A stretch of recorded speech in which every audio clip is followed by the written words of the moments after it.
As chair of the Gwinnett County Board of Education, I hereby call to order the September 18th, 2025 business meeting of the board. I extend a warm welcome to everyone present for tonight's meeting.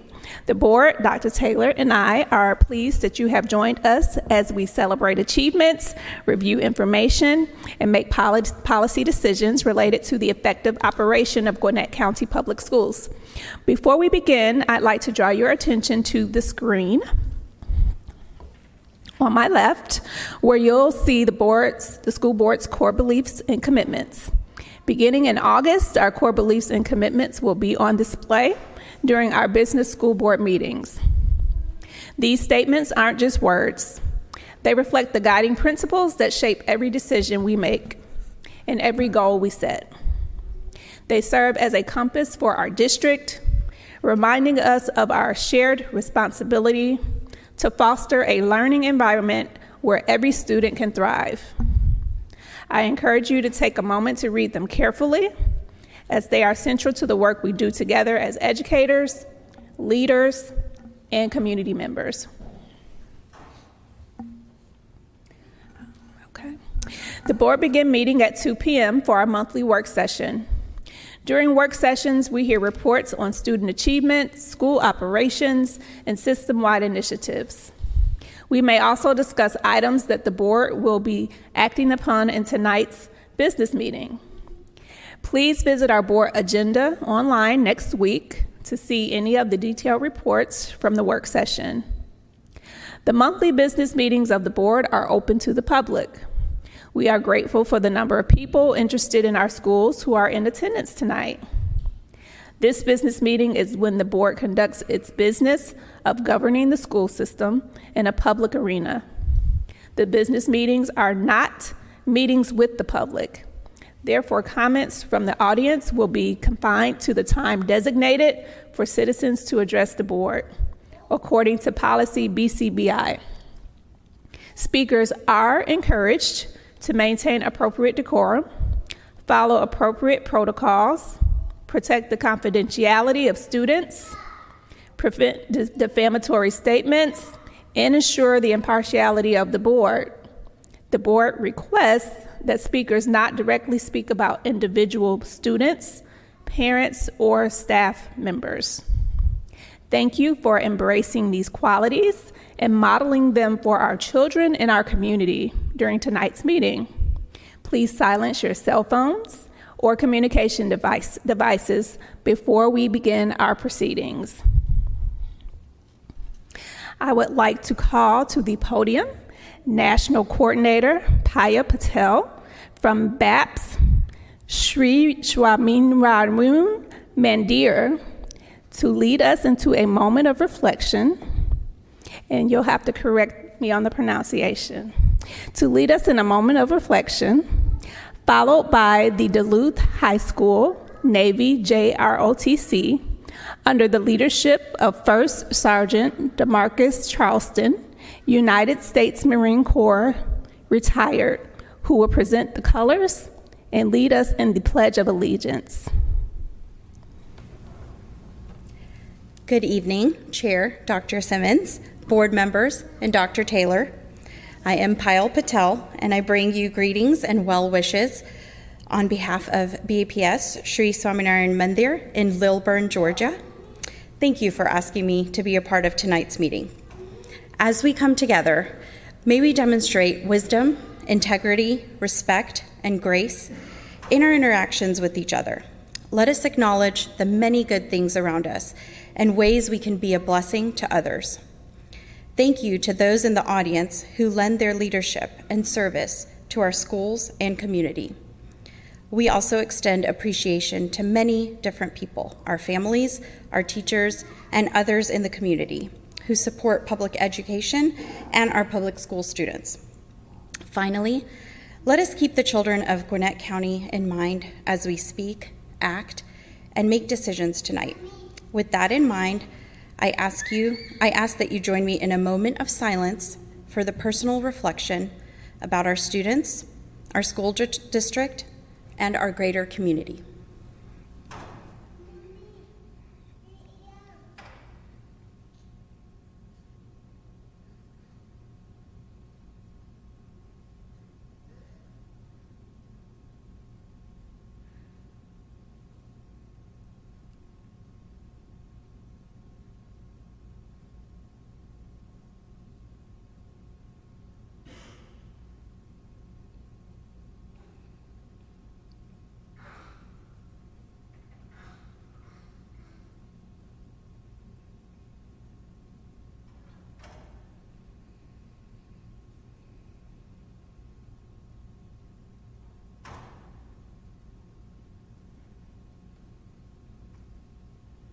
Thank you. I ask that you remain standing for the Pledge of Allegiance.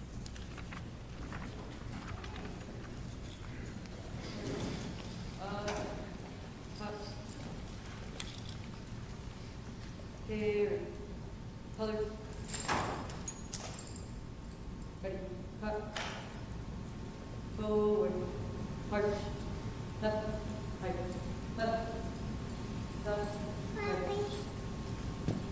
left, up, hold,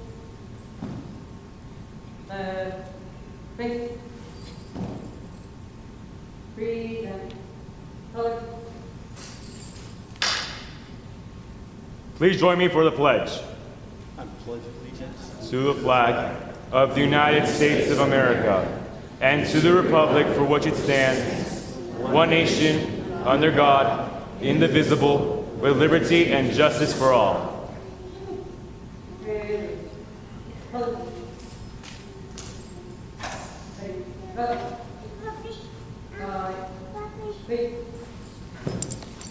Forward, march, left, right, left, right, left, right, left, left, Papi, ayah, left, right, left, papi, left, papi, papi, right, left, left, right, left, mami, left. papi, mami, mami. Thank you. You may be seated.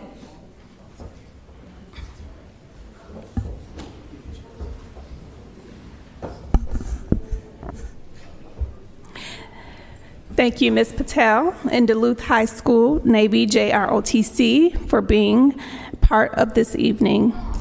We move next to students' public comments. Students addressing the board, you will notice two side podiums.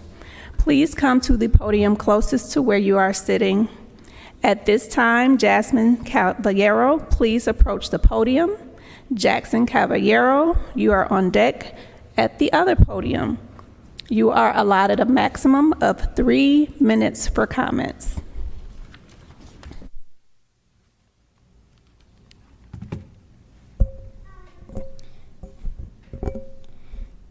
Good evening. My name is Jasmine Caballero. I'm a fifth grader at Ivy Creek Elementary School, and I recently became student council vice president of my class. The students in my class believe I'm a great leader and advocate. Today I'm here to represent and plead for all of those students' safety. This is my last year at Ivy Creek, and I propose this to be the last year that Ivy Creek will not have weapon detectors. I know that a middle schooler or a high schooler is more likely to bring a gun into school. But why are you protecting older kids in middle school and high school, but not the kids like my brother and my sister in elementary school? You can see just the other day, a kid in Meadow Creek Elementary came in with a gun. That was a happy accident. That incident proves that a gun can easily enter any school. You know what can stop that? Weapon detectors. So why just protect the older kids and not the younger kids? It doesn't make sense. Let's agree that these weapon detectors are good for all of us and good enough for elementary schools for next year too. Aren't we worth the investment too? Thank you and have a good night.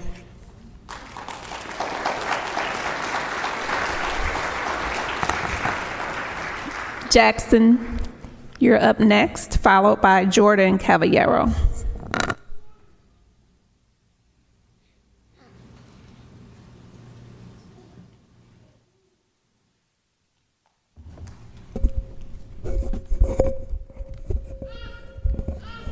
Good evening. My name is Jackson Caballero, and I'm in second grader in Ivy Creek Elementary School. No one wants to be shot by a gun, period, especially in schools. Schools where we learn to get smarter. Guns don't belong in schools. For the raising of hands, would you want your kid to be safe in school?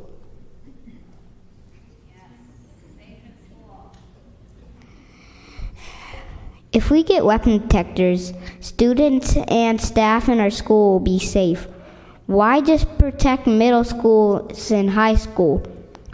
We at elementary school want to be protected too. If you guys get weapon detectors for us, it will help us prevent guns and other weapons from entering school.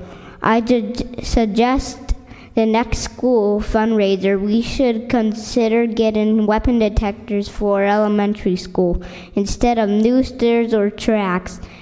This is my youngest sister, first year at Ivy Creek. So now both of my sisters and myself are in elementary school. Please, I stand before you and you asking again for her safety and protection for school shooting. Help us get weapon detectors and keep us safe. Thank you.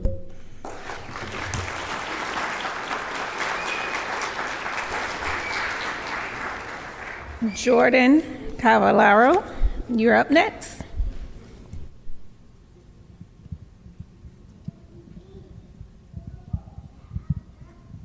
You're gonna have to hold it. Hold it by your mouth. Good evening. Well, it's not even on. I know. Good evening. My name's Jordan Cavallaro. And this is my first year in Ivory Creek Elementary School with my brother and my sister. I want to be safe at my school. I don't want any guns in my school. I want weapon detectors in my school to feel safe. Thank you.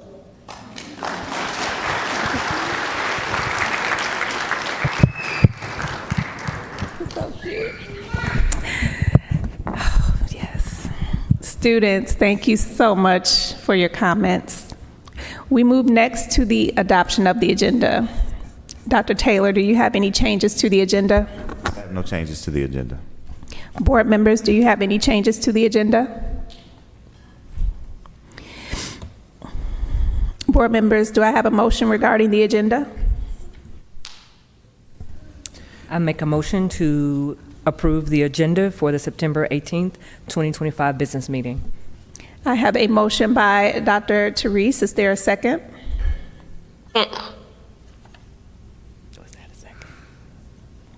Ms. Stone, was that a second? Yes. The motion is seconded by Ms. Stone. Is there any discussion? All in favor say aye. Aye. All opposed say no.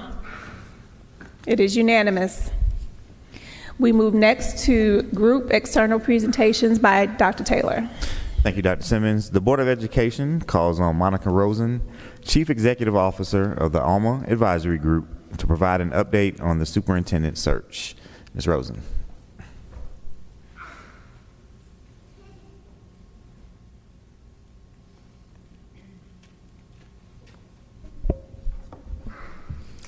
Good evening, everyone.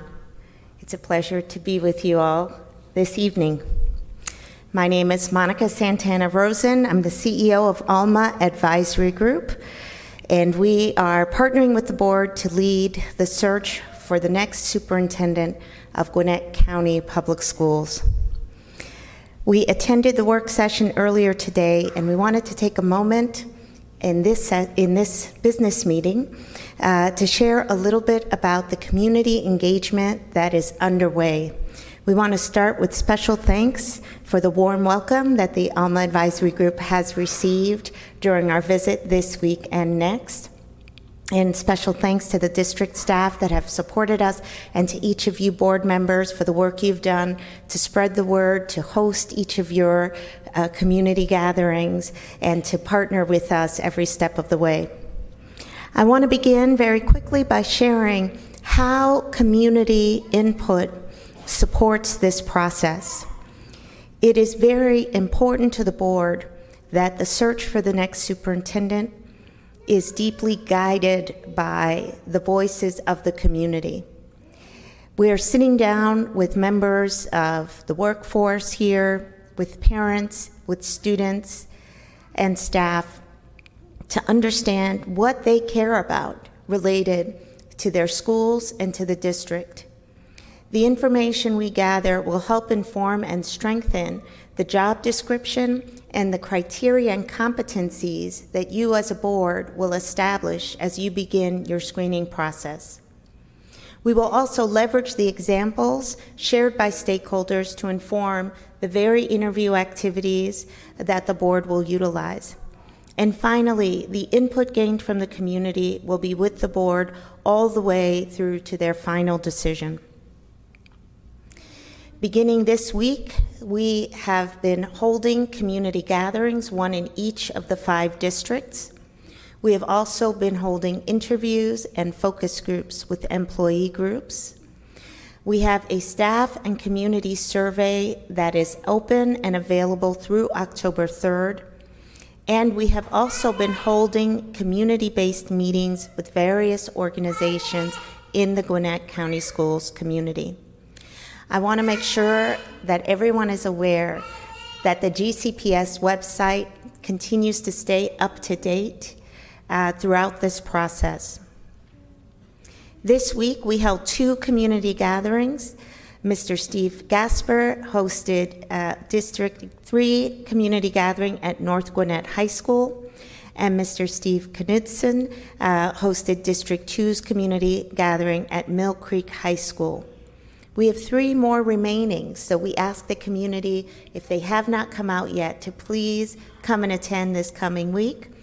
On September 22nd, we will be with Ms. Stone in District 1 at Grayson High School.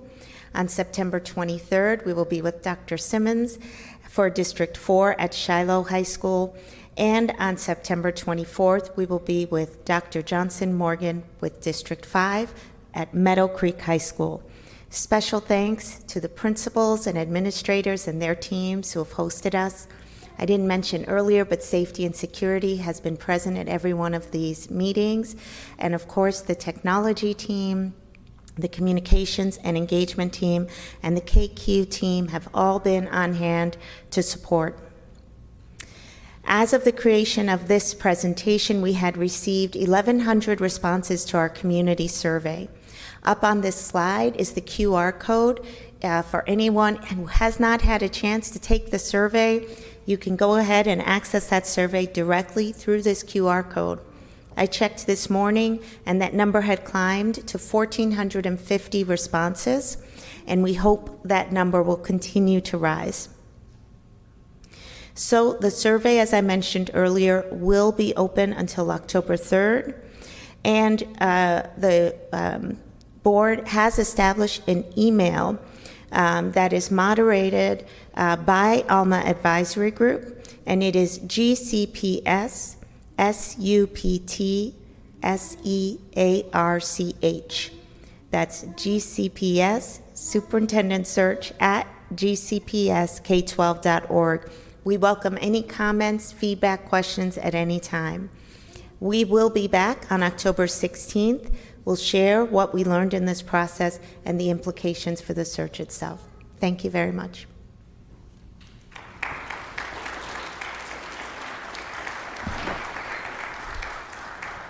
Thank you so much, Ms. Rosen. Next, we will have board recognitions by Dr. Taylor.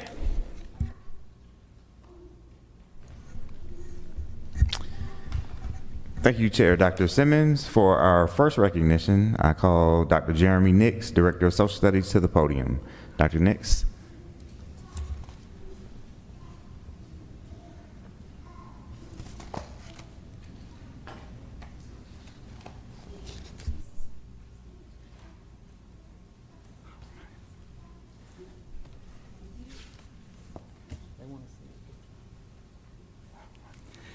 Good evening, Chairperson Dr. Simmons, board members, and Dr. Taylor. It is an honor tonight to recognize one of our elementary students for excellence in civic engagement and creativity. At Windholt Elementary, students are provided with a unique opportunity to participate in the Junior American Citizens Program, which is sponsored by Gwinnett County's Philadelphia Wind chapter of the Daughters of the American Revolution. The Junior American Citizens Program is designed to introduce students to the principles of democratic government, promote the duties and responsibilities of citizens, and foster an appreciation of American heritage and history. Each year, the program sponsors the Junior American Citizens Art and Creative Expression Contest. This national art competition is designed for students in 1st through 12th grades.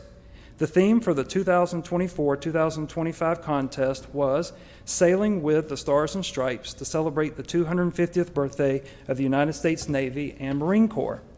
Tonight, I am happy to announce that Louise Castaneda Navarro of Windholt Elementary is this year's Northeast Georgia winner, the state winner for Georgia, and, as we have recently learned, the national winner of the Junior American Citizen Art and Creative Expression Contest. Yeah.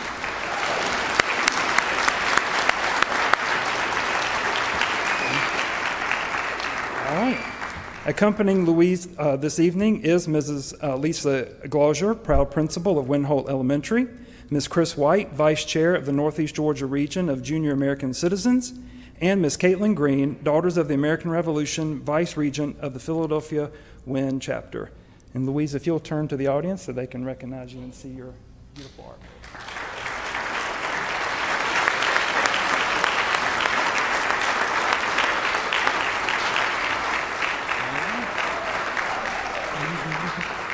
All right. Thank you, board. Congratulations, Louise. Congratulations to you, Mr. Castaneda Navarro, on being the region and state winner of the DAR art contest.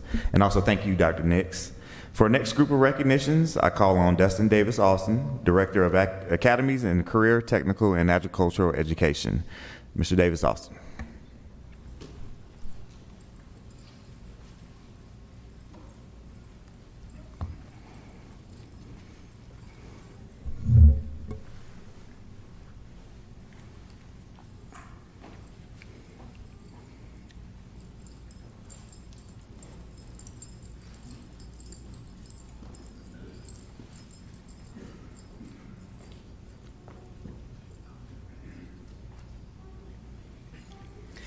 Chairperson Dr. Simmons, members of the board, and Dr. Taylor.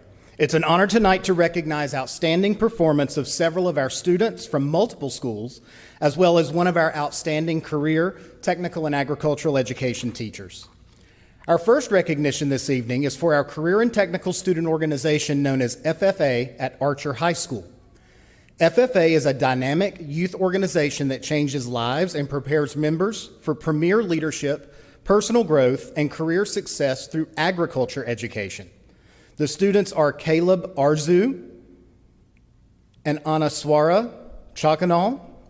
These students finished first place during the state FFA competition late last fall. Their area of competition was in environmental services, natural resource systems.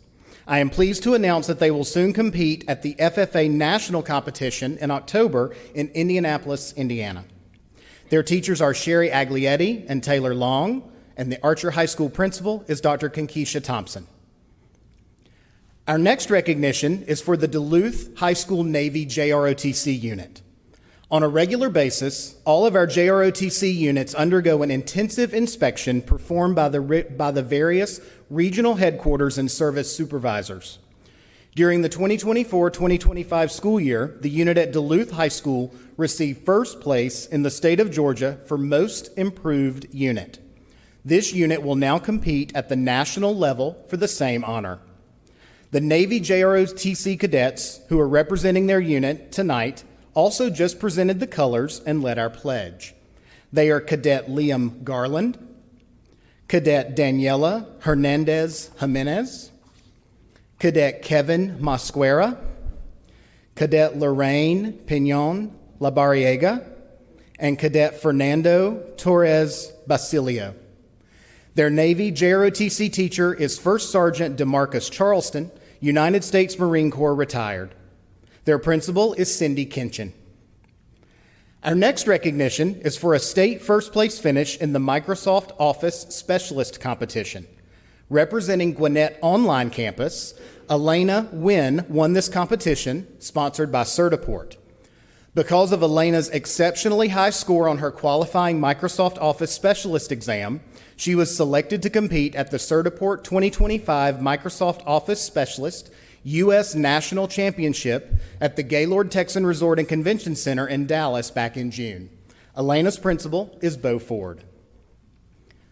From Future Business Leaders of America, or FBLA, a career and technical student organization, I am proud to announce that the Meadow Creek chapter was recognized during the year's national competition with the Gold Chapter National Award. The mission of FBLA is to inspire and prepare students to become community-minded business leaders in a global society through relevant career preparation and leadership experiences. Receiving this award on behalf of the chapter is Rayhan Tariq. Also from Meadow Creek High School, Jenny Vo placed second in national competition in the Help Desk category at the FBLA National Leadership Conference this summer in Anaheim, California. Jenny's teacher is Pintu Thacker, and Dr. Fred Glenn is representing the Meadow Creek leadership team. And our last recognition tonight is for an outstanding health science teacher at Central Gwinnett High School. Each year, the Goodhart Wilcox Publishing Company partners with HOSA, Future Health Professionals, to recognize 3 teachers nationwide who represent the best characteristics of their profession. Amanda Baker, our health science teacher at Central Gwinnett High School, has been awarded the Goodhart Wilcox Outstanding Service Award for 2025. Amanda has been teaching at Central Gwinnett High School for 12 years. She currently serves as our HOSA lead advisor for Gwinnett County Public Schools. Last year, she was named the 2025 Georgia HOSA Advisor of the Year, and she was just named the 2027 Central Gwinnett High School Teacher of the Year. Amanda is an incredible asset to her school and her community, and her students are fortunate to have such a caring and compassionate teacher in their lives. Her principal is Shane Orr. I want to extend a personal word of thanks for the continued outstanding support that our board provides to our office each year. Without that support, we would not be able to provide the opportunities such as these for our students and our teachers. At this time, I would like to ask our students, teachers, and administrators to face the audience for a round of applause.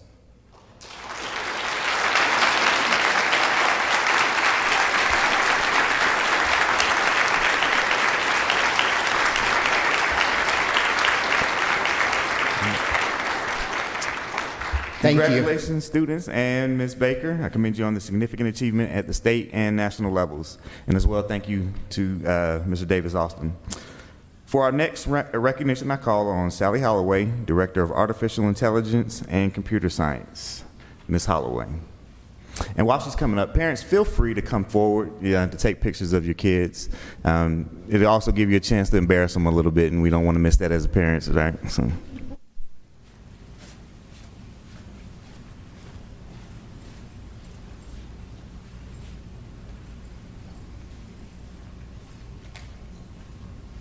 All right, good evening, Chairperson Dr. Simmons, board members, and Dr. Taylor. As Director of Artificial Intelligence and Computer Science, I'm pleased to recognize a number of our students and teachers this evening for their work in robotics. FIRST Robotics competition is referred to as the ultimate sport for the mind and is one of the most challenging STEM experiences our students can engage in. Under strict rules, limited time and resources, teams of students are challenged to raise funds, design a team brand, hone teamwork skills, and design and build industrial-sized robots to play a specific and difficult field game. Both teachers and volunteer professional mentors lend their time and talents to guide them. Gwinnett County Public Schools dominated the state-level competition held last spring. Our team swept the first and second place positions. They went on to represent us well at nationals. Since creating a shared practice space and more supportive opportunities, our teams have continued to excel year over year. As each FIRST Robotics competition proceeds, teams are allowed to form coalitions in order to strengthen their position. Our teams tonight leverage this feature of the competition to allow multiple schools to have both first and second place finishes. From Gwinnett School of Math, Science, and Technology, Team 3318 finished first and is represented tonight by Noah Kim, Valentina Munoz Bacadare, Elizabeth Tisporkin, and Penn Wiegand. Their teachers are James Dart and Rekha Shukla. The principal of GSMST is Logan Mom. Congratulations, GSMST. In second place, Team 7528 from Mountain View is represented by Autumn Allen, Arturo Hernandez Godinez, Elena Johnson, Philip Matower, Ree Miura, Ira Morgan, Ariana Ortiz Aguirre, Charlotte Patillo, Amelie Pinzon. Their teachers are Veronica Cross and Liam McCabe, and the principal of Mountain View is Stephanie Stewart. At this time, I'd like to ask students, teachers, and principals to turn the face of the audience to be recognized.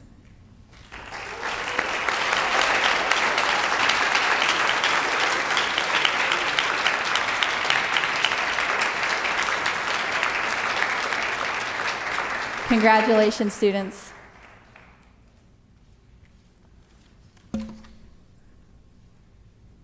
And we're not done yet. We got a few more coming, if you can see.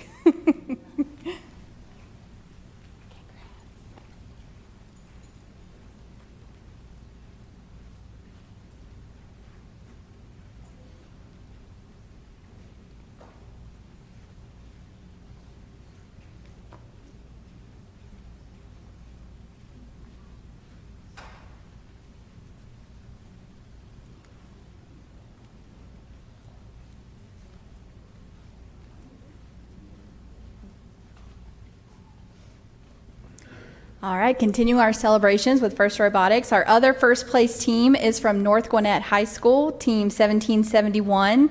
Tonight they are represented by Anish Bhatia, Dylan Boyce, Brandon Kim, Jacob Langen, Paul McBriar, Landon McDonald, Cannon Miranda, Logan Peterson, Kushal Praturu, Kayla Reed, Sivi Say, Arth Shah, Darsh Shah, Kashika Sinha, Inchan Song, Yu Trivade, Ash Verma, Lihan Wang, and Jisoo Park. The North Gwinnett teacher and coach representing tonight is Aaron White, and Dr. Jenny Gilmore is representing the leadership team from North Gwinnett. Finally, in second place, Team 1261 from Peachtree Ridge High School is represented tonight by Tristan Andrews, Sarah Bond, Kadus Vicia, Kenny Hong, Kintaro Herata, Alicia Kamani, Haran Kathari, Jaden Lee, Frederick Monsalve, Justin Wynn, Kent Wynn, Brandon Poole, Vishal Vijay, Jay Patel, Justin Gao, Day Patel, and Aiden Wang. Mary Rutland is their coach, and the principal at Peachtree Ridge is Jad Jurinsky. Thank you to the board for your continued support of our programs. At this time, I'd like to ask the group to face the audience to be recognized.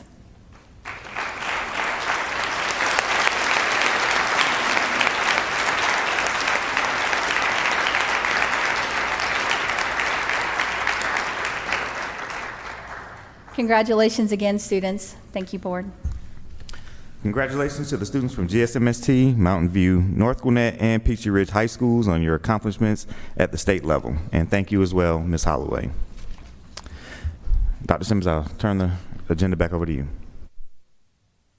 Thank you so much, Dr. Taylor. At this time, those recognized may quietly leave the boardroom or feel free to stay for the remainder of the meeting.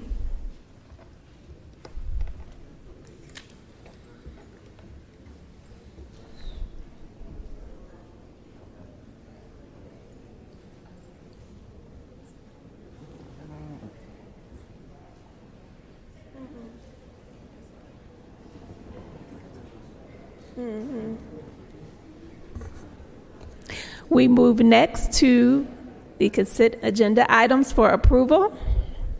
The consent agenda allows the Board of Education to act on routine items of business as a series. Our first item on the consent agenda is 7.02 purchase orders. This is an informational item that is comprised of a monthly report that lists all purchase orders of $2,000 or more. For each item, the following are identified: the vendor, items purchased, destination of the items, budget account, dollar amount, and method of purchase. Board members, are there any comments or questions? The action items on the consent agenda are 7.03, local plan for Perkins 5 program improvement grant and 1-year funding application for fiscal year 2026. 7.04 B-2454BM technology equipment. 7.05 B-2518BM classroom furniture.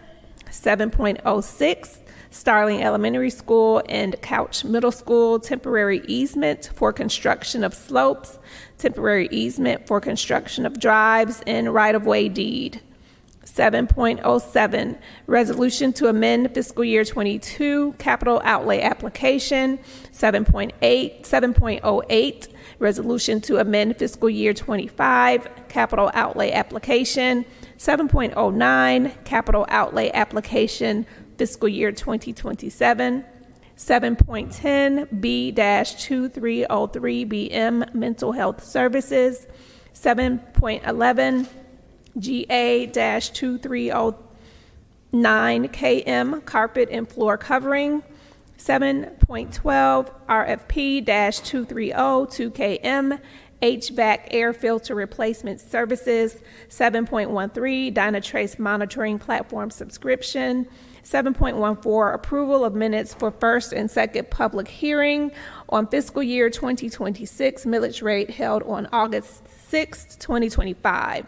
Third public hearing on fiscal year 2026 millage rate held on August 13th, 2025, and board meeting held on August 21st, 2025. Do I have a motion regarding the action items on the consent agenda? I make a motion that we approve items 7.03 to 7.14 on the consent agenda. I have a motion by Mr. Knutson. Is there a second? Second. Seconded by Dr. Therese. Is there any discussion? All in favor say aye. Aye. Aye. All opposed say no. It is unanimous. We move next to interim superintendent's reports. Dr. Taylor. Board members, you have heard the monthly human resources report this afternoon in the executive session that included a list of all employees being hired, taking a leave of absence, and terminating employment. I would like to call attention to the leadership appointments that were discussed in executive session and are being recommended to you for approval, along with the other personnel mentioned in executive session. I am recommending Dr. Adrian Wiley for the position of principal at Moore Middle School with an effective date of 11/3/2025.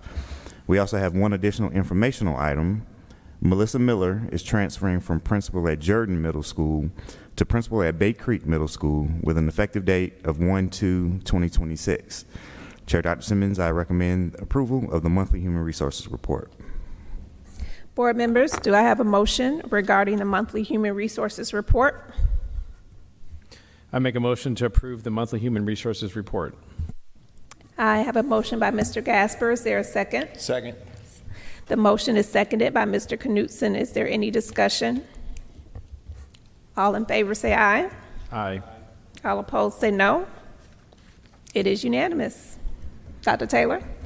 Item 8.02 is the monthly financial report as of July 31st, 2025.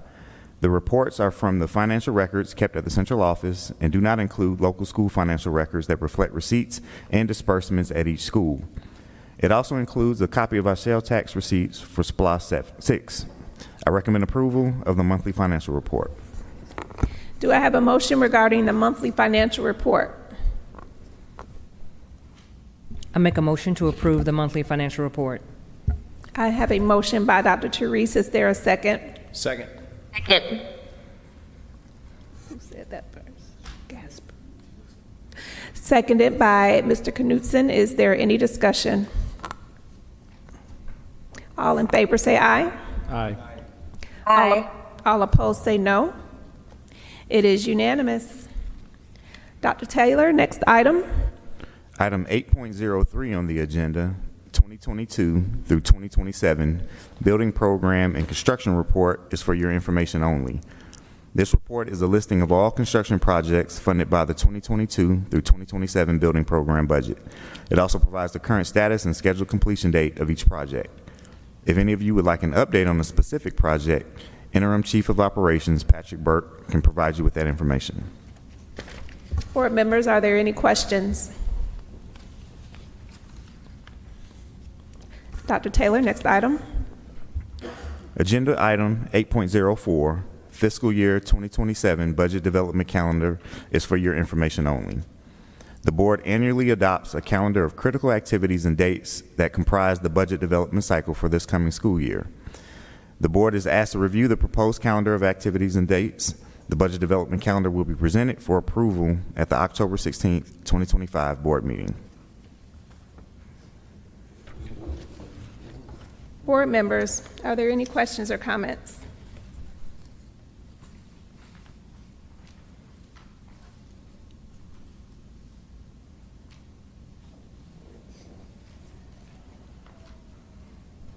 Dr. Taylor, next item, please.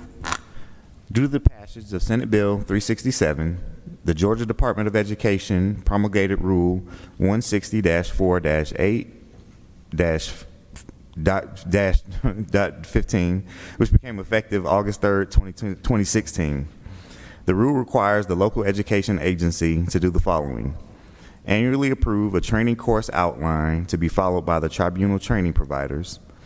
This outline requires a minimum of 5 hours of instruction for all qualified student tribunal hearing officers and/or panel members in the areas of student disciplinary provisions entitled 20-2, due process requirement under federal and state law, applicable rules of evidence, federal and state judicial decisions, and applicable standards, and the role of the hearing officer as an independent, neutral arbitrator.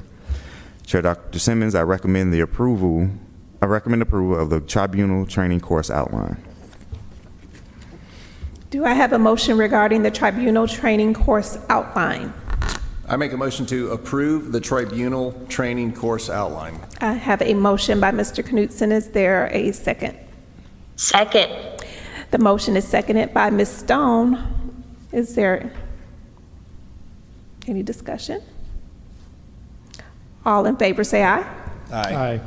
All opposed say no. It is unanimous. Dr. Taylor, next item. Tribunal training providers must be one who has expertise and/or knowledge of all student disciplinary provisions in Title 20 of the Official Code of Georgia, annotated, due process requirements under federal and state law, applicable rules of evidence, leading federal and state judicial and administrative decisions, and applicable ethical standards, and the role of the hearing officer and panel member as an independent, neutral arbitrator. Georgia compiled rules and regulations 160-4-8-15. The Georgia Department of Education recommends that continuing education for disciplinary tribunal hearing officers be provided at least every 2 years after the initial training. Guidance to accompany State Board Rule 160-4-8-15.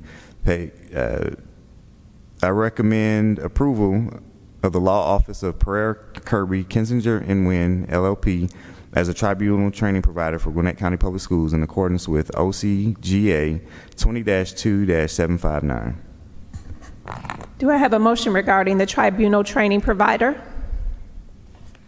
I'll make a motion to approve the designation of the Law Office of Pereira, Kirby, Kissinger, and Wynn, LLP as a tribunal training provider for Gwinnett County Public Schools in accordance with OCGA 20-2-759. I have a motion by Ms. Stone. Is there a second? Second. The motion is seconded by Mr. Knutson. Any discussion? All in favor say aye. Aye. All opposed say no. It is unanimous. We move next to student discipline. By law, matters related to student discipline appeals, expulsions, and/or petitions for readmission must be discussed in executive or closed session. Georgia law further requires board members to affirm in the public business meeting the action taken in executive session. The only item of business under student discipline is the monthly tribunal summary. Board members, do I have a motion regarding the monthly tribunal summary as presented in executive session? I make a motion to affirm the action taken in executive session regarding the monthly tribunal summary. I have a motion by Mr. Gasper. Is there a second? Second. The motion is seconded by Mr. Knutson. Is there any discussion? All in favor say aye. Aye. All opposed say no. It is unanimous. Board members, do I have a motion regarding student expulsions as presented in executive session? I make a motion to affirm the action taken in executive session regarding student expulsions. I have a motion by Mr. Knutson. Is there a second? Second. The motion is seconded by Mr. Gasper. Is there any discussion? All in favor say aye. Aye. Aye. All opposed say no. It is unanimous. Dr. Taylor, old business is up next. As a reminder, at the August business meeting, the board approved the motion for policy JCD, Student Conduct Behavior Code, to remain on the table to provide additional opportunity for constituent feedback. Revisions have been made to improve system practices and/or processes and/or mandates in state and/or federal law. I recommend that the above policy with revisions be adopted. Board members, do I have a motion regarding the interim superintendent's recommendation? I make a motion to approve the proposed revisions to policy JCD, Student Conduct Behavior Code. I have a motion by Mr. Knutson. Is there a second? Second. The motion is seconded by Mr. Gasper. Is there any discussion? All in favor say aye. Aye. Aye. All opposed say no. It is unanimous. Next, we will have constituents' comments regarding policy and/or school operations. Jeremy Cavallero, please approach the podium closest to you. Elizabeth Cavallero, you are on deck at the other podium. Thank you.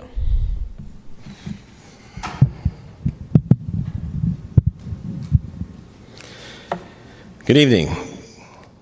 Yesterday, my family, we were at Mill Creek High School, and we saw a significant step forward.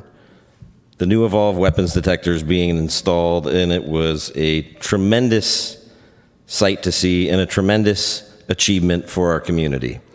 It's a proactive measure that will make our schools safer for students and teachers alike. I'm looking forward to hearing about the positive impacts this will have on their daily lives. But this kind of progress doesn't happen by itself. Think about smoke detectors. They weren't required in commercial buildings until '96, and after that, OSHA saw a 50% reduction in injuries and loss of life from fire. Think about seatbelts and airbags. They didn't become standard across the country until the late '90s, and look at the countless lives they've saved since. These critical changes happen because people come together, recognize a problem, and find a scalable and sustainable way to solve it. That's why we're doing this with all these weapons detectors going in high school and middle school. It's an essential first step, but we must continue it to all elementary schools. I want to share a personal story. Just 2.5 months after I turned 19, my mom died. My dad, my brother, and I were all in the room, and even though her death wasn't sudden, it took a very long time for those wounds to even begin to heal. The grief was unbearable. I was 19. Now imagine a child experiencing a sudden violent loss, or a parent losing a child. I'm sure unbearable doesn't begin to describe that feeling. Think about the survivors of school shootings who had to watch their friends get shot. Think about the parents and siblings in a hospital room, waiting as their child or sibling fights for their life, only to eventually die from their bullet wounds. Imagine how impossibly hard it is for those families to ever get over that. And that doesn't have to be our story, and it won't be. We must support our district's effort and applaud their leadership for installing weapons detectors in all high schools and middle schools. But the job isn't finished. Let's commit right now to finishing it. Let's make sure that the next budget outlines the plan to continue this vital work and implement these life-saving measures in all of our elementary schools. We have a great opportunity to lead the way. Thank you. Elizabeth, you're up next, followed by William Scott Taylor. All right. All right. Am I on? Yes, okay. Good evening to the board and everyone here this evening. Like my husband just talked about, we had a chance to see the weapons detectors installed at Mill Creek Elementary School last night. We were overjoyed that the 2,700 plus students there are not going to have to worry that one of their classmates is going to have a gun or a weapon on them, that they can fully focus on school. I want to thank this board. I really want to thank you all immensely for listening to us and all of the parents that have asked for this to be installed. I want to thank the school safety team and everyone that has held quarterly safety meetings, listening to parents like us and all of the students like my children and other students have said, enough is enough. Again, thank you for protecting the 74 middle and high schools in Gwinnett. You are leading the way as the 10th largest school district in the U.S., and I want to say thank you. And we need this investment in the elementary schools in Gwinnett as well. We heard a parent say, we were just at the safety meeting, 2 weeks ago, and we heard a parent say that they didn't have any supported evidence, but they thought that the weapons detectors had stopped like 5 knives and it wasn't worth the investment. And I said to him, and I say this to others that have the same idea, that when the weapons detectors, not if, stops even 1 knife from killing a child in school, the entire cost of the system would have been paid in full. We also heard from a parent while we were out at dinner the other night that they had concerns about the impact of the detectors on young kids in elementary schools. And I asked that parent and others that have this view, do you feel that way when you go to Disney and you go to the airport, or you go to Mercedes-Benz when you see everyone of all ages go through these detectors? Do you stand there and worry about how the kids feel after they've gone through them? The answer is unequivocally no. Why not our schools? Why don't we seek to find out what the root cause is in all these other venues, but we argue and fight about it when it comes to our schools? It's not fair and it's not worth it. Parents, teachers, and community members, we need to stand up for our kids. No weapon should infiltrate our schools K through 12. We need your support in Gwinnett, then to all districts in Georgia, and then eventually to all states in the U.S. Thank you all so much. Have a great night. William, you're up next, followed by Wesley Wilson. Esteemed members of the board, my name is Scott Taylor, and my wife and I have 4 children that went to high school in Gwinnett County. My oldest is an alumnus of Georgia Tech and is in graduate school at Rice. My 2 boys are at KSU as a sophomore and a senior. My youngest is an 11th grader getting an IB diploma. My youngest child had an issue with a Gwinnett.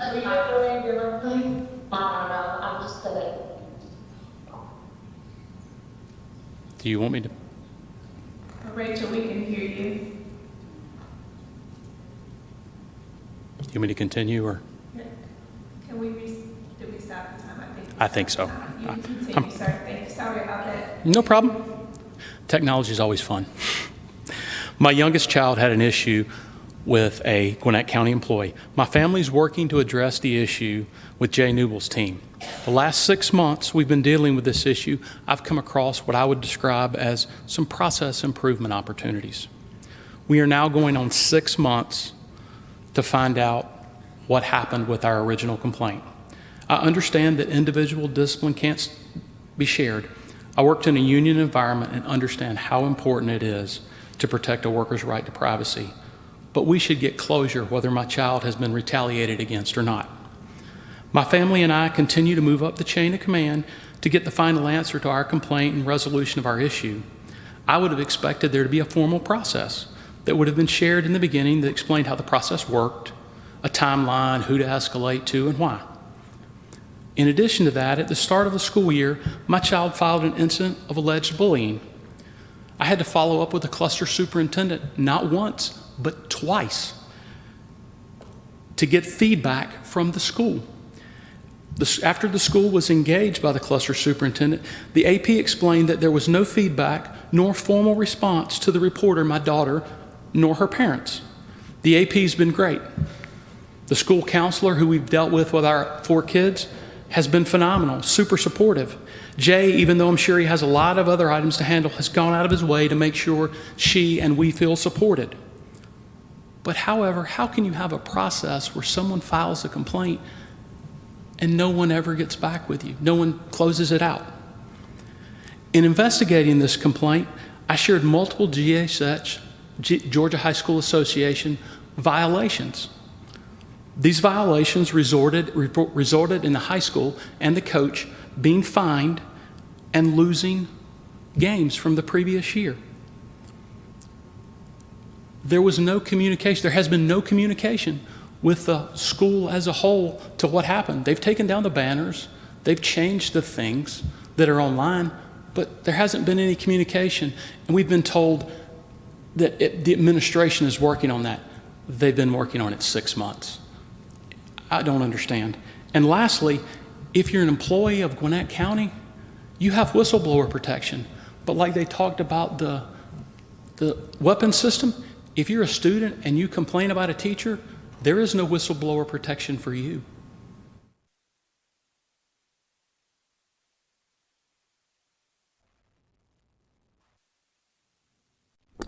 I think a district staff member will convene with William Scott Taylor. Thank you for that. Wesley Wilson, you're up next, followed by Falana Nowak. Wesley? Falana?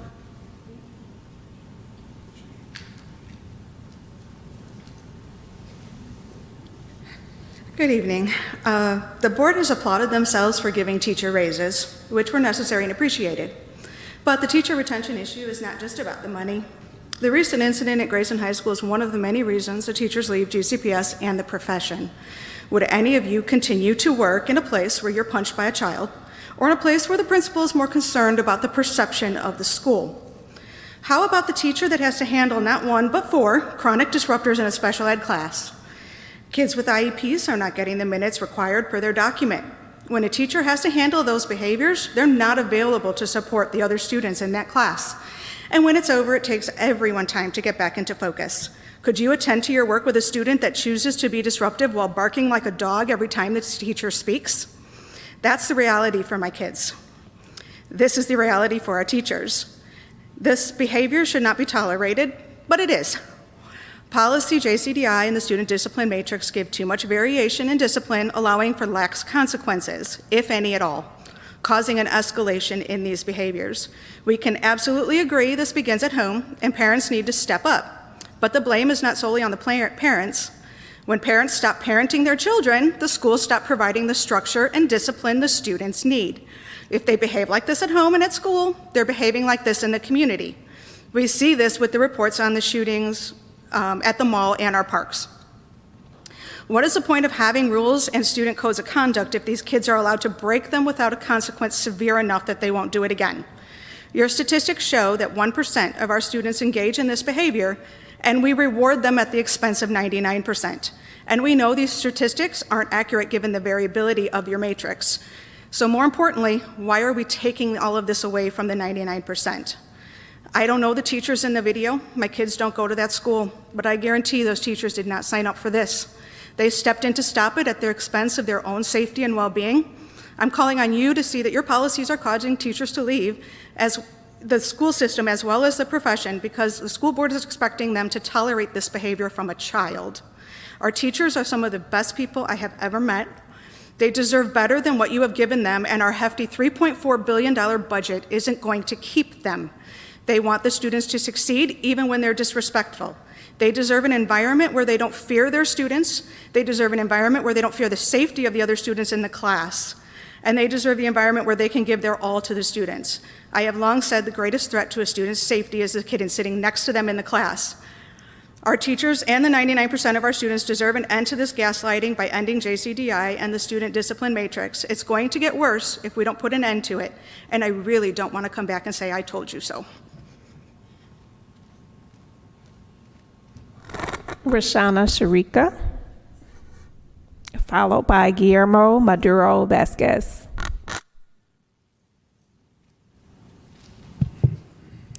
Good evening. Can you hear me okay? A little bit louder. Okay, good evening, and thank you so much for the opportunity to speak with you this evening. I live in Norcross. I don't have students at the school district, but I practice medicine. I'm a pediatrician in the community, and I'm here today representing Mothers and Others for Clean Air and their Healthy Air is Healthcare initiative. I understand that you have applied for funding for electric school buses every year for the past 4 years and have not received it yet. I truly appreciate that you have prioritized this, and am here to speak with you about electric school buses. Diesel school buses emit over 40 toxic chemicals, including chemicals like arsenic and benzene and formaldehyde. The carcinogens that are emitted by the diesel school buses harm the health of the bus driver, along with every child sitting on the bus. There's a 4-fold increase in air pollution compared to the general public for children that are sitting on school buses, especially when they're older school buses. This increases their risk for lung irritation, infection, and asthma flare-ups, along with impacting other health concerns, including their mental health. One study equates this exposure to maternal smoking in terms of the damage which occurs to the lungs. Studies have shown that the fuels being emitted from the diesel school buses leads to an increase in illness and school absences, cognitive impairment leading to decreased test scores and in their standardized testing. There was a study conducted by Georgia State University in 2019 when the school buses were retrofitted with a filter. The filter decreased the amount of emissions, and the students had improvement in physical health, school attendance, and test scores, increasing their aerobic capacity by 4%. Gwinnett County has one of the largest and oldest fleets of diesel-run school buses in the state, with almost half of the school buses being over 15 years old. Electric school buses could help the students better achieve their academic and physical goals, and most importantly, it would improve their health. The Clean School Bus Program has $5 billion allocated during the Biden administration under the bipartisan infrastructure deal. Only 2.7 of that has been awarded so far, so there's still $2.3 billion. So please continue to apply for this. Please prioritize electric school buses. Thank you. Guillermo, you're up next. Chairperson Dr. Simmons, board members, and Dr. Taylor, and supporting staff. My name is Guillermo Maduro Vasquez. I am a computer science teacher at Bergmark High School, and tonight I represent a cohort of teachers, not only at Bergmark, but other schools here in Gwinnett County, who are here working on H-1B visas. We are grateful to serve our students and community, but today I would like to share some concerns regarding this cohort's long-term ability to continue teaching here without green card sponsorship. First, the H-1B visa has a strict limit of up to 6 years. Without green card sponsorship, once that time runs out, this cohort's ability to remain employed ends, no matter how invested its members are in our students and in our schools. This creates uncertainty not only for them as educators, but also for the stability of the programs and classes they teach and their own families as well. Second, long-term employment stability is tied only to the H-1B. Unlike a green card, which provides permanent residency, and H-1B is temporary. That means each one of these teachers constantly faces the question of whether they can contribute and continue building a career and future here in Gwinnett County. Third, the visa structure also limits job mobility. Changing employers can be an extremely complex process, sometimes requiring them to start visa filings all over again. Without green card sponsorship, these transitions become even harder, meaning teachers may feel locked into uncertainty rather than being empowered to grow in their profession. Their dependents are also affected. If an H-1B expires with no green card in progress, spouses and children lose their ability to legally remain here. For spouses on H-4 dependent visas, employment is not authorized until specific steps in the green card processes are completed. That means that many families survive on a single income despite having a partner who is fully capable of contributing to our community. This financial strain affects not only their households, but also their children. Frequent relocations disrupt their education and emotional well-being. They must adapt to new schools and make new friends repeatedly, which is especially hard on young learners who thrive on stability. Finally, the job challenges for educators on H-1B visas are significant. Many relocate from other states or countries having to learn a new system from scratch. They do so with dedication and commitment, but long-term uncertainty makes that journey far harder than it should be. What this cohort is asking for is green card sponsorship as a pathway towards stability for their classrooms, our families, and our community. Thank you. Thank you all for your comments this evening. Now we will have remarks and comments from board members.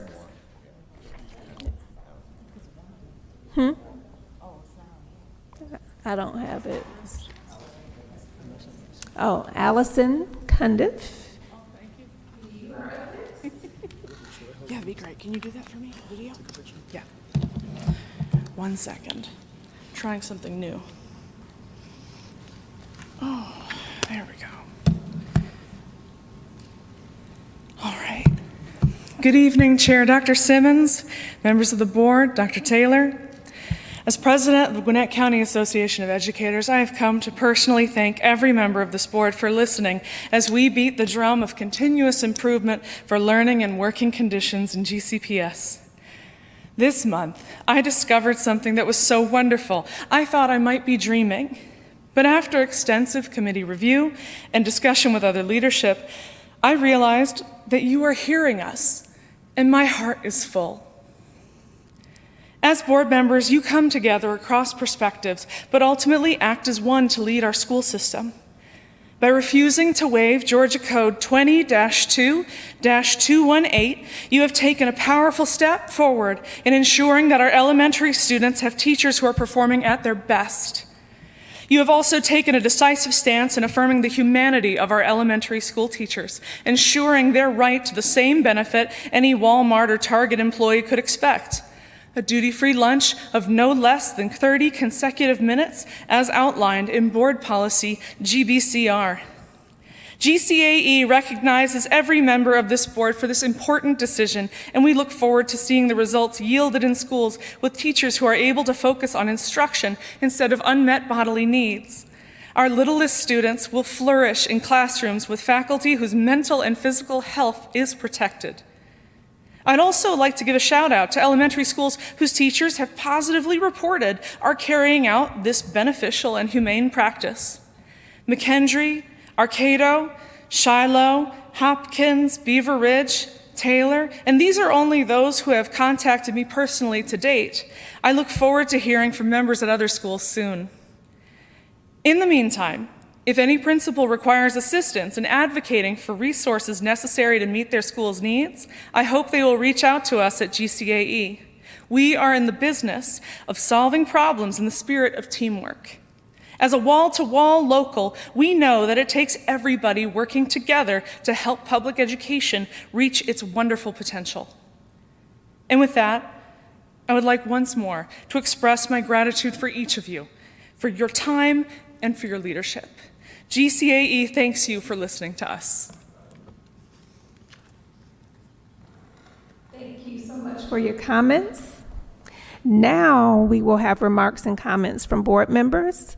Ms. Stone, would you like to begin?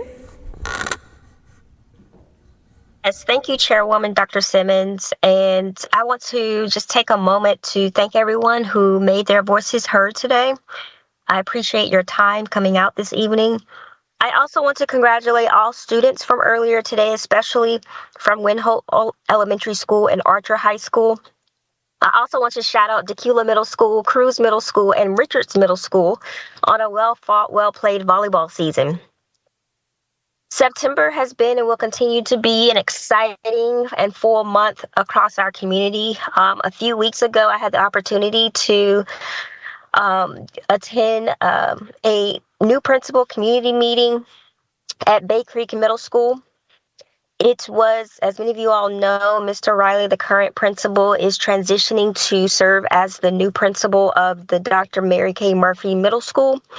And this meeting was to gather stakeholder input on their next leader. And it was very clear how deeply Mr. Riley is valued and how much he'll be missed. I also had an opportunity to attend the COSBA Federal Advocacy Conference in Washington, D.C., where many of our talking points were around fully funding the Individuals with Disabilities in Education Act, which turns 50 years old this year. And then we also advocated with members of Congress to protect critical resources for low-income families, as well as career, technical, and educational programs. And this was a really neat opportunity to also collaborate with other school board members from across the state of Georgia. As we look forward, tomorrow the policy committee, where I serve as vice chair, with my colleague, Dr. Therese Johnson Morgan, who serves as chair, our second meeting is tomorrow. And so we are well underway with a language policy that will support our multilingual learners. So we're super excited for that. And then Saturday, we have our governance training, where our team will be focusing on team building and a few other measures to keep our district moving forward. And then, as many of you all know, we are in the middle of a superintendent search, and we are, through the support and leadership of the Alma Advisory Group, engaging in stakeholder feedback, community feedback. And the District 1 community meeting will take place this Monday, September 22nd from 6 to 8 p.m. at Grayson High School. I want to cordially invite everyone listening to this meeting. Childcare will be provided, and also understand this is a safe space for your voice to be heard as we shape the future leadership of Gwinnett County Public Schools. And so I look forward to continuing this important work with all of you, students, families, educators, and community partners. Thank you, and have a wonderful evening.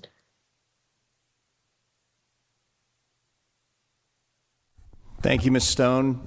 Thank you, constituents, for coming out this evening and sharing your thoughts. It's always great to hear from you and to figure out how that applies and how it fits, and from time to time to get someone to help resolve an issue. So thank you for your willingness and your courage to take the time and come out and do that. Thank you to Osborne Middle School's Fine Arts Department. They did a phenomenal job. If you were here a little bit early and got to hear their stringed instruments, their flutes and saxes and singing, it was fantastic. My understanding is they have such a huge fine arts program that they have to have multiple nights where kids participate because of limited space. So they're doing a great job over there. Congratulations again to all of our award winners. I love that part of the board meeting where we get to recognize the outstanding achievements from all across the district. And, it usually culminates with some pretty long meetings in May. But tonight we had some great awards and some great performances that we were able to celebrate. So that was fantastic. I want to say that we had a good community meeting last night at Mill Creek High School to get input for our superintendent search. I'm committed to making sure that no matter how we got to this point, that we try to make the absolute best next step. And so I think we are on our way to doing that. And it was good to be a part of that and to see people come out and let us know with honesty and transparency what they love about what we're doing and where they see improvements, and also what they see as the skill set needed by our next superintendent. So that was really good to experience last night. I would say that last week there was a tragic scenario, and where a young man who was engaging in free speech, was engaging in debate, not telling anyone what to believe, but challenging at least their thinking process, or to think about the various things and explain, and so on and so forth, and was gunned down in cold blood. And we had a few people who spoke out like that was a good thing. And I was challenged with that because, and I've had some conversations even within my own family about the response. And I just wanted to say, I've been thinking about that after that happened, there was a young widow and two fatherless girls, and to respond in any way that didn't somehow communicate love for that family was inappropriate to me. And I also feel that if you're in education and you had a response that somehow celebrated that maybe you're more interested in indoctrination than in education. And so I know that I probably haven't responded maybe as compassionately or graciously with some of the things that have happened around our country, but it was a stark reminder to me that life is precious, and that because a person was willing to voice their beliefs and engage in debate, it's not a reason for them not to be here. And so I hope that we'll just take this time to reflect on how we treat each other and how we respond to each other, and that somehow we try to elevate the love that we should have for each other. Thank you.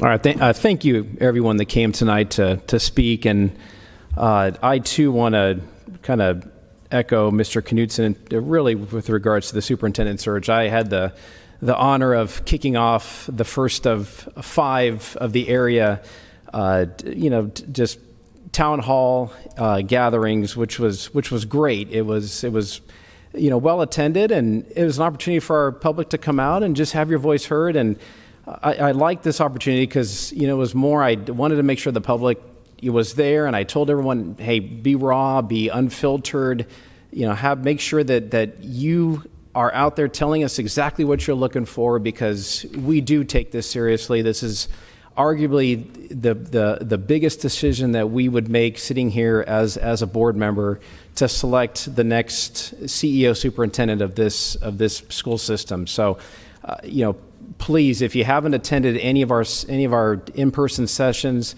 please do come out. I promise you, it is going to be time well spent. You're not going to feel like you're wasting time. These small group sessions are very valuable to get your voice heard, to get your word out there. Come prepared, come with great thoughts. Definitely, be engaged in this process, because you are going to help us really define what the job description looks like as we continue this process. We all sat and want to make sure this is a well thought out process. We want to take our time to make sure that we truly do find the right individual for this role to take GCPS into the future, however long that might be, hopefully a very long time.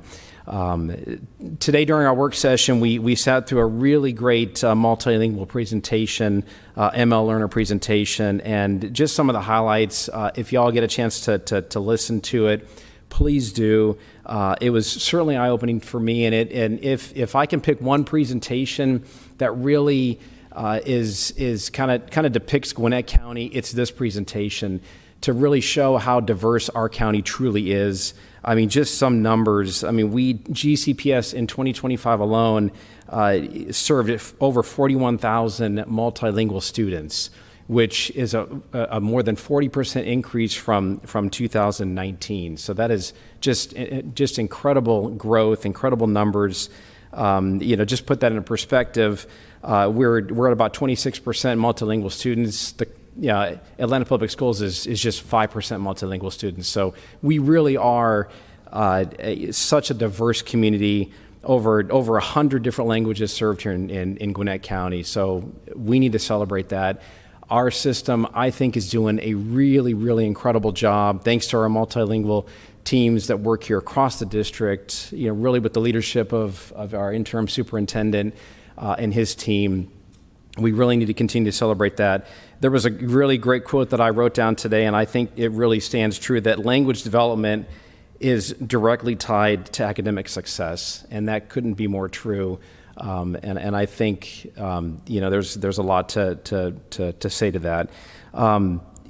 Tonight the board had an opportunity to vote on policy JCD, and this was a change that we made internally in that policy, which added cyberbullying, which I feel is truly important to include into that policy. But for me, on a more personal level, I had a teacher approach me recently that asked, how can I be able to carry a gun in my classroom? And this hit me personally, and I didn't even know how to respond to that. And so that opened up a whole new set of thoughts in my mind. What are we doing wrong here at GCPS to put that thought in that teacher's mind? So we know it's more than the weapons detection systems. We know it's more than scanners. We know it's more than the SROs. It is really taken a deep dive into our discipline policies. And I said this earlier in our work session, that whatever this looks like, we need to take a deep dive into JCD, into JCDI, and step back and say, are the policies that we wrote 4 or 5 years ago truly making a difference, or are what I'm calling sometimes copycat offenders really affecting our students in the classroom? So this is something that is personal to me. I have kids in high school. One of our speakers tonight talked about this. Even before those comments were made, this was already what I had thought about in my mind. So this is something we need to address. And in closing, again, congratulations to all of our award winners. It is so nice to see all the successes in our school system. Again, a lot of local schools in my district, I love seeing it. And again, in final closing, I love our student speakers. I love hearing them. Jasmine, big shout out, congratulations. Student Council VP, congratulations. Super proud of you. Keep it up. Go make big things happen. En este mes de la Gerencia Hispana, celebramos la fuerza, la cultura y las contribuciones de nuestras comunidades hispanos y latinos. En tiempos tan desafiantes, recordamos las palabras de Gabriel García Márquez. La vida no es la que uno vivió, sino la que uno recuerda y cómo la recuerda para contarla.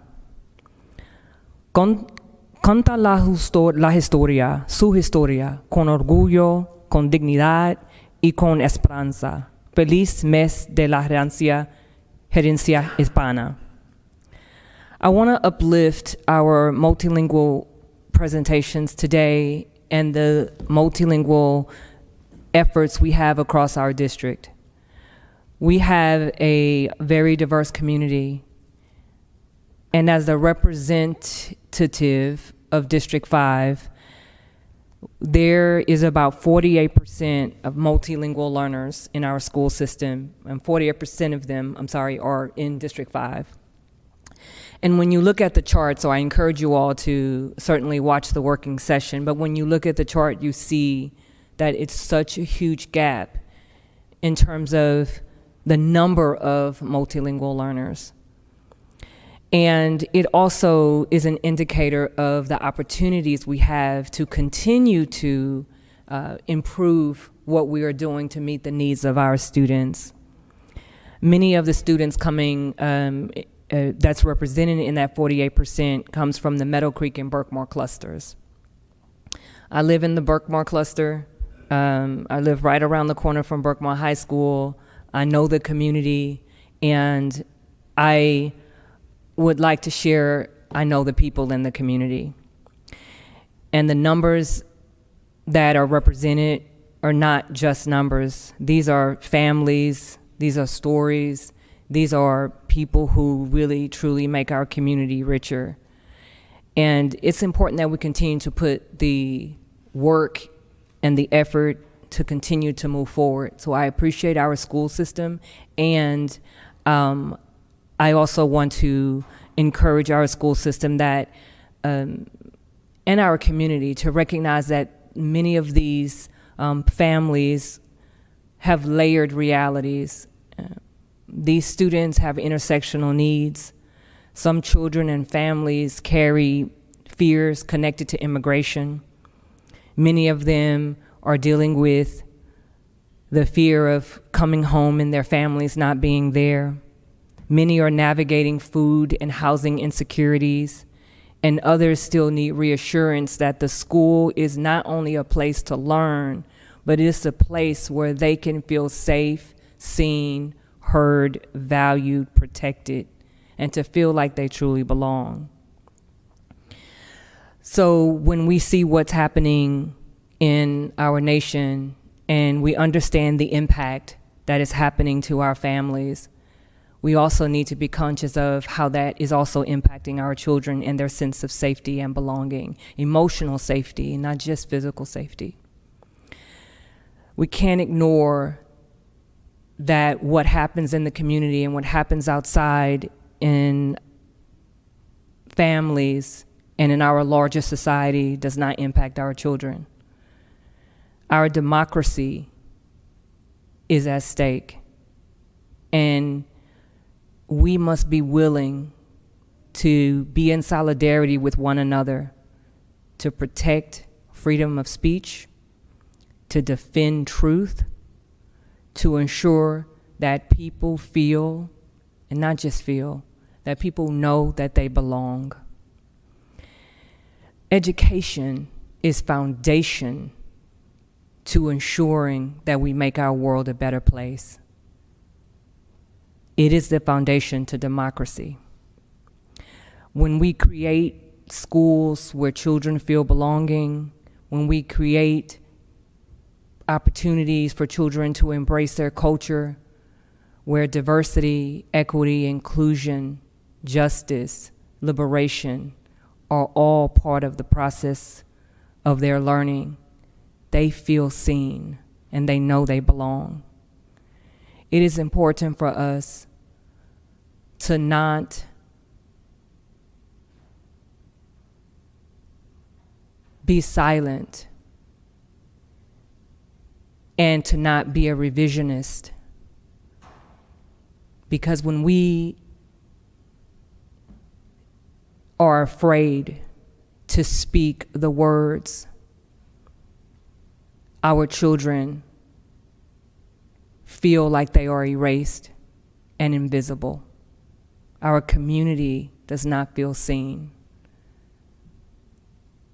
Words, yes, they define our identity.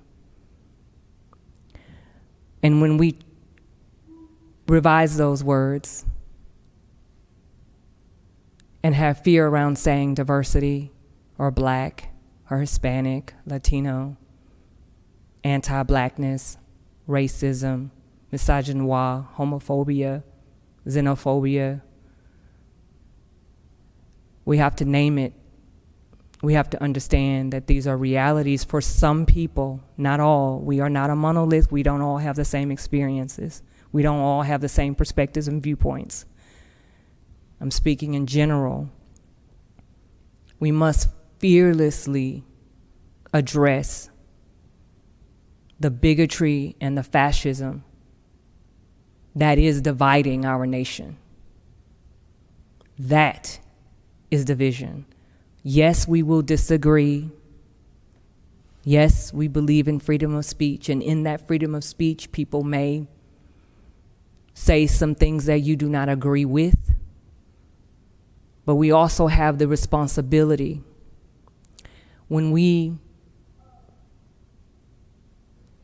all have a responsibility to uplift the human dignity of people, of our neighbors, of our brothers and sisters. Humanity is important for us to put that in the center of our conversations.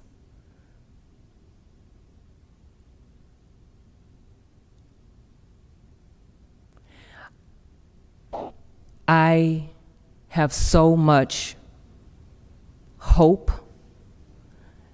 for our nation, and I also have concerns.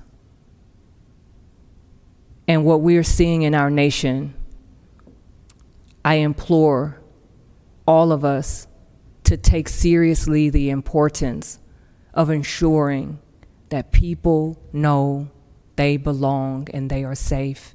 Ask them, what can I do for you? How are you doing? Some of our children are facing so much. And our Black community and Black people have endured anti-Blackness on so many levels.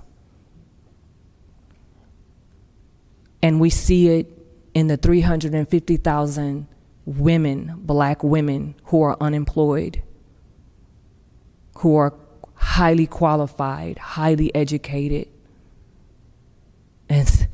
and who are just trying to survive, but they are the centers of the community, of the family. We have our children in our school system who are impacted by the policies and by the legislation that is coming out of this leadership of the federal government. And I just ask for our community to stand together, be there for one another, support one another, be in solidarity, give to one another, care for one another, because at this time, we need one another. Because the government they don't care about some of us. It seems like they only care about a certain group of people. And I encourage you all to read and watch the video of The Two Americas by Dr. Martin Luther King. Watch that video, and it's very, very relevant today. Thank you for the time. And I just want to also close with High Holy Days, Rosh Hashanah. I wish everyone a peaceful renewal and wonderful holidays season. Thank you.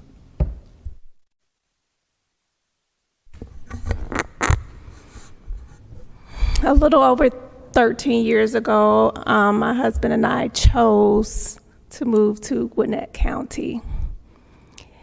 And as many families that I've had a chance to meet over the years, we chose Gwinnett County because of GCPS.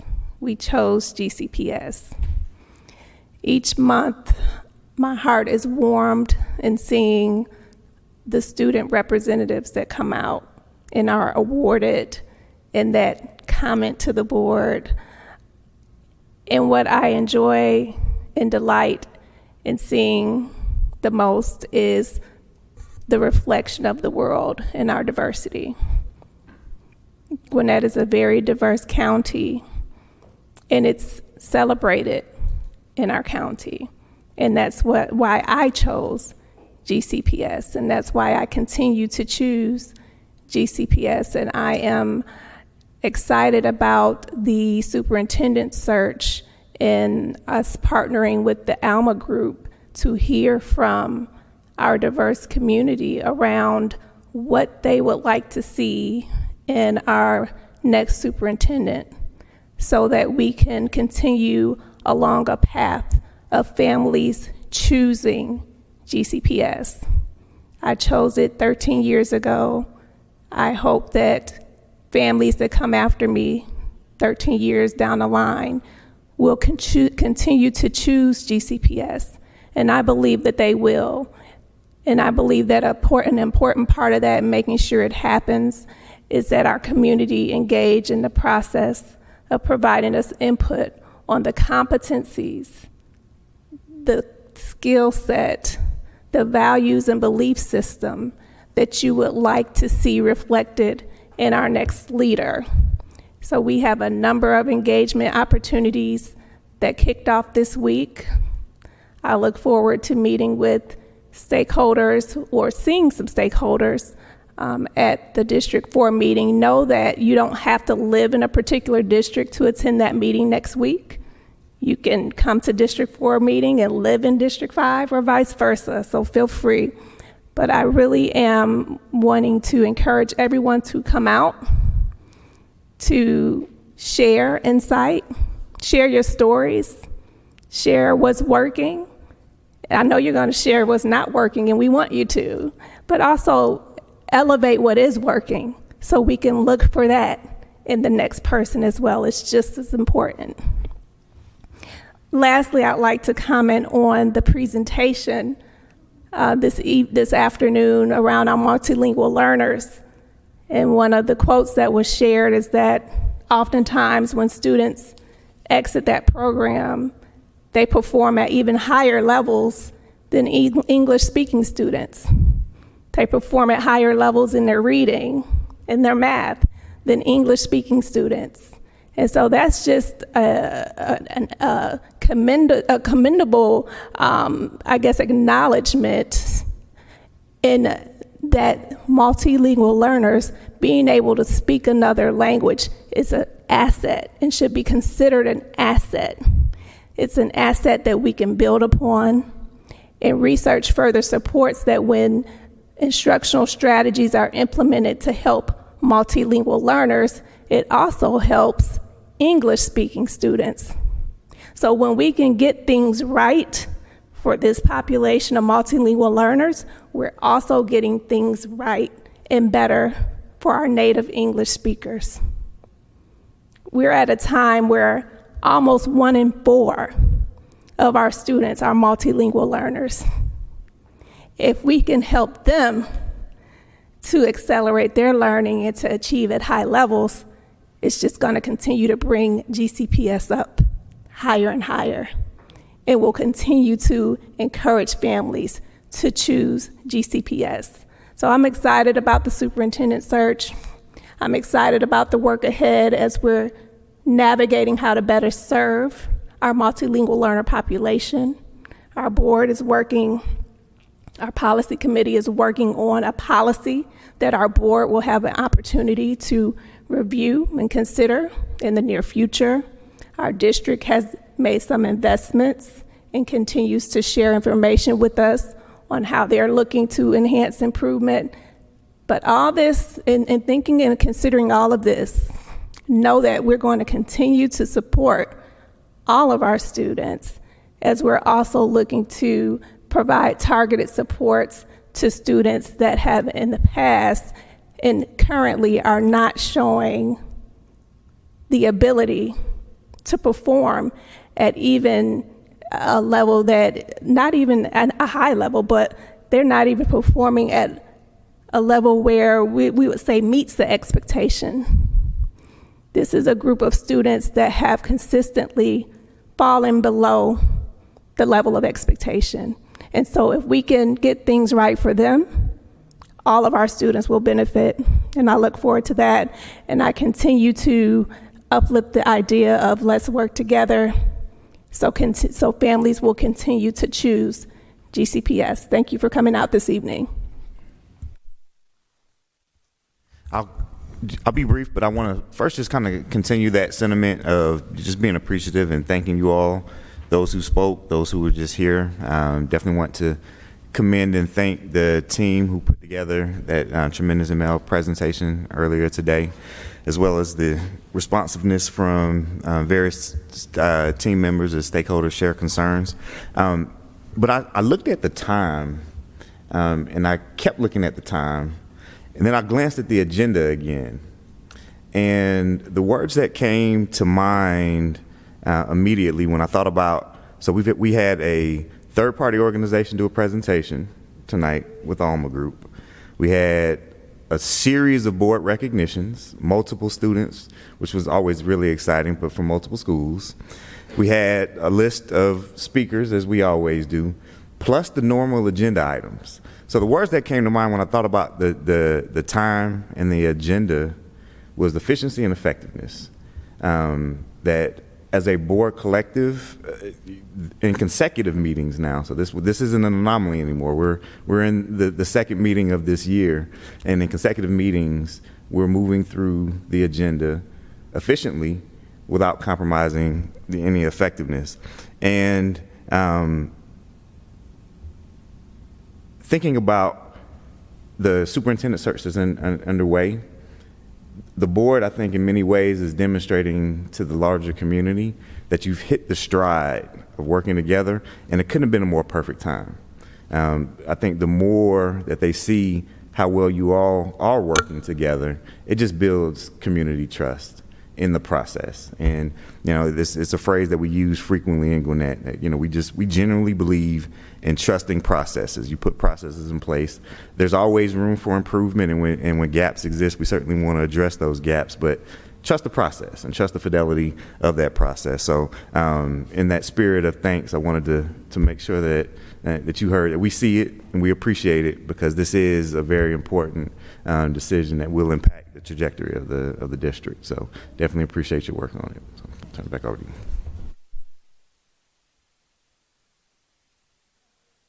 Business in the spirit of efficiency and effectiveness, I need a motion to adjourn this meeting.